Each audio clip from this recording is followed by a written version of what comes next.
नमस्कार दोस्तों, और मेरे इस चैनल कार्स विद अनुराग पे आपका फिर से स्वागत है।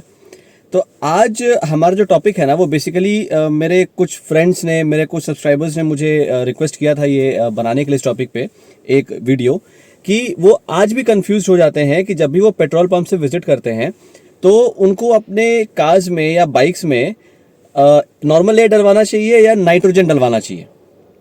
तो आज क्या है ना कि नाइट्रोजन में और नॉर्मल एयर में जो डिफरेंसेस है उसके बारे में हम लोग बात करेंगे, और नाइट्रोजन भरवाने से उसे क्या फ़ायदे हो सकते हैं या नॉर्मल एयर भरवाने से उसे कुछ फ़ायदे हैं या उसे कुछ नुकसान है, ये सारा एस्पेक्ट्स हम लोग कवर करेंगे। तो अगर आपको मेरा ये कंटेंट अच्छा लगे तो प्लीज़ मेरे चैनल को लाइक करिएगा, शेयर करिएगा और सब्सक्राइब करना तो बिल्कुल मत भूलिएगा। तो हम शुरू करते हैं। तो फर्स्ट अपने बात करते हैं, अपने दो टायर्स कंसिडर करते हैं, ठीक है। तो पहला हो गया आपका एक टायर जिसमें हम लोगों ने नाइट्रोजन फिलअप करके रखा है पूरा, और दूसरा हो गया जिसमें हम लोगों ने नॉर्मल एयर फिलअप करके रखा है। तो नॉर्मल एयर का कॉम्पोजिशन क्या हो गया कि उसमें आपका 78% तक नाइट्रोजन रहेगा, 21% उसमें ऑक्सीजन रहता है, प्लस जो 1% हो गया उसमें आपके सारे अदर गैसेस होते हैं, जैसे आर्गन हो गया, कार्बन डाइऑक्साइड हो गया, या आप वाटर वेपर समझ लीजिए, वाटर वेपर होता है उसमें। तो ये सारा आपका 1% का कंपोजिशन हो गया।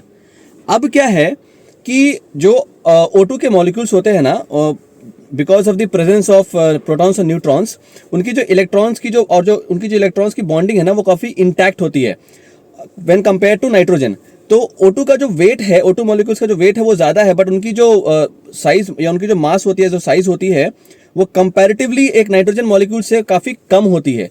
तो इससे क्या होता है कि जो टायर्स में से O2 मॉलिक्यूल्स का परमिएट करना बहुत इजी होता है, तो वो ज़्यादा इजीली टायर से वो लोग बाहर निकल सकते हैं फ्रॉम दी, वो जो रबर का जो सरफेस होता है आपके टायर्स में, उससे वो ज़्यादा इजीली बाहर निकल सकते हैं when compare to nitrogen molecules. But मुझे जहाँ तक लगता है ये बहुत ज़्यादा डिफरेंस नहीं क्रिएट करेगा, क्योंकि अब हो सकता है ये जो सीपेज हो या जो परमिएशन हो टायर्स के बीच में से, ये मतलब रिलेटिवली काफ़ी कम होती है। तो जो मेन चीज़ जो इसमें डिफरेंस लाता है वो है जो आपका वाटर वेपर का प्रेजेंस है नॉर्मल एयर में। क्योंकि जब भी हम नॉर्मल एयर में जब भी हम फ्यूल पंप्स पे नॉर्मल एयर भरते हैं तो उसमें आपका मैक्सिमम जो हम लोग उसमें काफ़ी वाटर वेपर्स भी हम लोग उसके अंदर वो करते हैं, मतलब एयर के साथ अंदर जाता है। तो आपके टायर्स के अंदर जो एयर है उसके अंदर वाटर वेपर प्रेजेंट है, ठीक है। तो अब क्या हुआ कि जब भी आप गाड़ी को चलाते हैं या आपके टायर्स जब हीट अप होते हैं, तो टायर्स हीट हो जाने से आपके टायर्स के अंदर का जो एयर है वो भी हीट हो जाता है।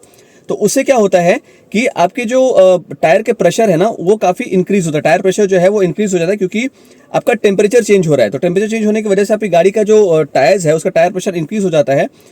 तो उससे क्या होगा, आपकी गाड़ी की जो टायर से ग्रिप होती है ना, वो काफ़ी कम हो जाएगी ऑन रोड्स, क्योंकि क्या होगा, आपके ओवर इन्फ्लेटेड टायर्स हो जा रहे हैं। टेम्परेचर चेंज हो रहा है, उसकी वजह से प्रेशर जो है अंदर के टायर्स का वो चेंज हो जा रहा है, आपके टायर्स जो है वो इन्फ्लेटेड हो जा रहे हैं, जिस वजह से क्या हो रहा है, आपकी गाड़ी की जो ग्रिपिंग है रास्ते पे वो कम हो जा रही है। तो मेरे हिसाब से क्या है कि ये मेजर रीज़न है एक अपनी गाड़ी में नाइट्रोजन भरवाने का। अब वैसे भी आजकल नाइट्रोजन हर कई जगह पेट्रोल पंप से फ्री ही मिल रहा है, तो आप नाइट्रोजन भरवा सकते हैं।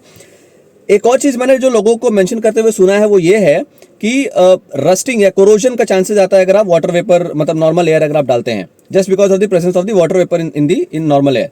तो क्या है कि अब देखिए, मैं तो लास्ट 12-13 साल से गाड़ी यूज़ कर रहा हूँ, मेरी गाड़ियों में तो ऐसा कुछ प्रॉब्लम आया है नहीं। तो मैं इस बात को थोड़ा सा एलिमिनेट ही करके रखूँगा कि कोरोजन होता है।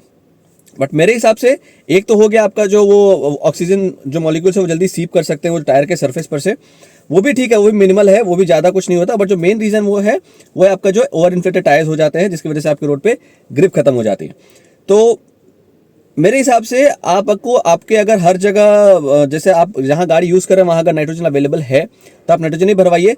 बट क्या है कि अभी सारे पेट्रोल पंप्स पे नाइट्रोजन की अवेलेबिलिटी थोड़ी सी कम है, हाँ मतलब मैक्सिमम पे है, बट कहीं कहीं अगर आप लॉन्ग ड्राइव पे जाते हैं तो कई जगह आपको नाइट्रोजन नहीं भी अवेलेबल हो सकता है। तो उसमें क्या है कि आपको एयर, जहाँ अगर आपके टायर में भरा होगा, नाइट्रोजन भरा होगा, तो उसमें आपको नॉर्मल एयर या नॉर्मल नाइट्रोजन भरवाना पड़ेगा। तो वो थोड़ा सा ध्यान रखिएगा। तो बस यही था मेरा। तो आई गेस मैंने अभी कन्फ्यूजन थोड़ी बहुत क्लियर कर दी होगी। तो अगर आपको ये कंटेंट अच्छा लगा तो प्लीज़ मेरे चैनल को सब्सक्राइब करिएगा, और फ्यूचर में अगर आपको कुछ वीडियोस और भी चाहिए, आप पे कुछ सजेशंस हो, तो प्लीज़ आप मेरे कमेंट बॉक्स में सजेस्ट करिए। Thank you.